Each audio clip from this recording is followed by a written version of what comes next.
The Republican-dominated Tennessee House passed one of the most restrictive abortion bills in the country just hours ago.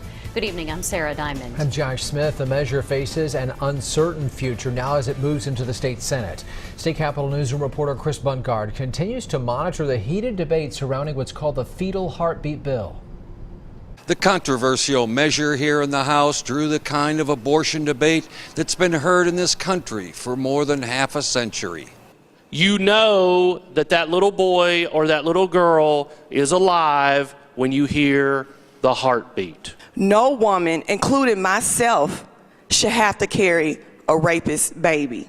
The bill that bans abortions if a fetal heartbeat is detected passed almost along straight party lines. Opponents, like Democrat London Lamar of Memphis, said that heartbeats in some cases can be heard as early as 6 weeks. Many women do not even know they're pregnant by that time. East Tennessee Republican Matthew Hill added an amendment trying to ease fears about the bill affecting Tennessee's current abortion law. If the new restrictions were to be challenged, the current abortion restrictions that we have in code would remain in effect. But Democrats waved their hands in protest when they felt their amendment allowing abortion in the case of rape or incest was not heard. Moments later, the bill passed.